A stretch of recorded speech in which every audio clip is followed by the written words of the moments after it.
If the Flash contract expires and they go full reboot, who would you like to see take on the role? It's a big question. James Gunn. What? Oh, Roca.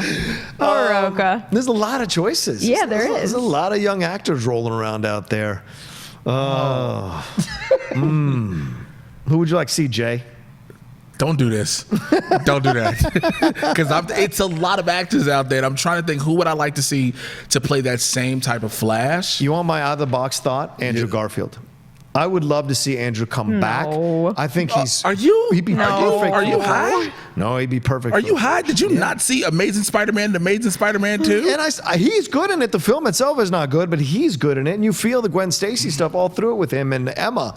I think Andrew's a really, really damn good actor. And I would love to see him come back into a superhero situation so he can wipe off the stink that Jay so condescendingly thinks about him in Amazing Spider-Man 2. I think Andrew Garfield is very, very talented. I think he might have aged out of the role a little bit. And to be fair, depends on where you said him. Barry was old. No, you can, but it's just like if we're sticking with, not necessarily the same exact Flash we saw before, but maybe a step away. Yeah. And I also think that's kind of the charm of the Flash, especially when you think about all the other heroes we have right now. I guess save for Shazam is a lot of them are much older, so I wouldn't mind having this right now. This is going to be something that a lot of people are going to be like, what? But I just thought about it when I think of this Flash and I think everything. Alden Ehrenreich. Guys, he's too old. I don't know about this. If I can't have Garfield, you can't have Ehrenreich. Yeah, you're about right. Chalamet. Oh, that's a good pick. What do you think? Timothy Chalamet. It feels dangerous to dip into other franchises that had like a little bit of a lackluster cloud over it kind of thing.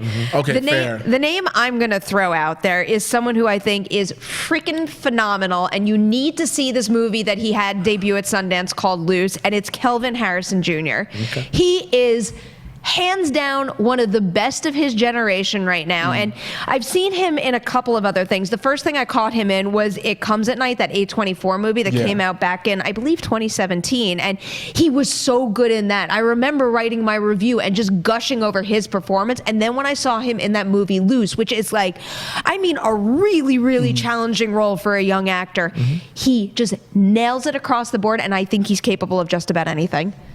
It just hit me, and I don't know why it didn't hit me before. I hope I'm pronouncing his last name right. Ansel Elgort from Baby Driver. Yeah, you're on the cusp. Yeah. I mean, you get that younger look. You get that younger look, younger feel. I think I could see that. What about Asa Butterfield or Finn Wolfhard? Finn Wolfhard would be interesting. But that's super young.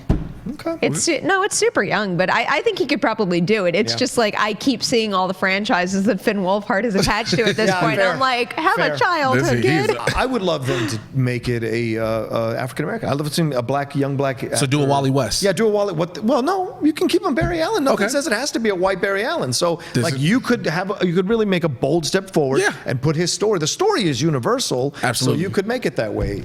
I think it'd be interesting to make that chance. Or a young Latino actor. It would be fun to explore that. We're not putting Ezra Miller out to pasture just yet, but it is a fun, exciting thing to consider at least. So lots to come our way on this show for The Flash, and we'll be covering it all for you.